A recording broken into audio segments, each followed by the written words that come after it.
Nomor urut 4, nama Elisia Efrianda dan Nititi Oktazianita. Prestasi peraih medali emas Life Science di Malaysia. Nomor urut 5, nama Imam Maulana.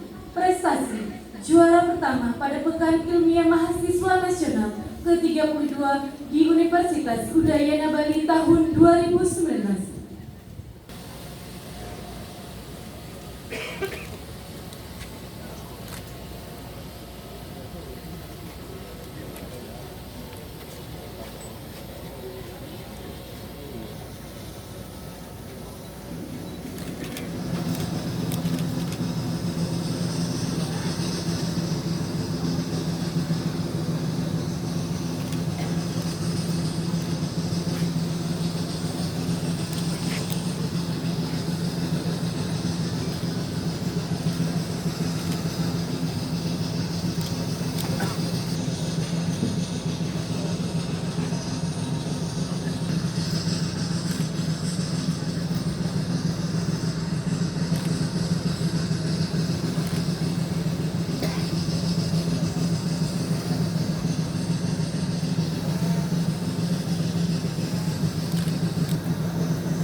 Hadap, diri, gerak,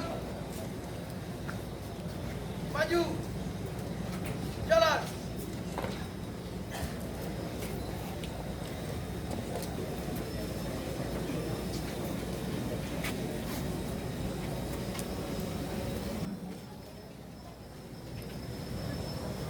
Syukur kita panjatkan kehadiran Allah Subhanahu wa Ta'ala. Terima kasih dan penghargaan setinggi-tingginya kepada tokoh pemuda tahun 1928 yang telah untuk mewujudkan kemerdekaan Indonesia sekaligus menjaga keutuhan NKRI. Hadirin yang telah dibangun oleh para pemuda yang diikrarkan pada tahun 1928 dalam Sumpah Pemuda, bahkan mewujudkan cita-cita bangsa. Pesatnya perkembangan teknologi informasi ibarat dua mata pisau. Satu sisi ia memberikan jaminan kecepatan informasi sehingga memungkinkan para pemuda kita untuk meningkatkan kapasitas pengetahuan dalam pengembangan sumber daya serta daya saing. Namun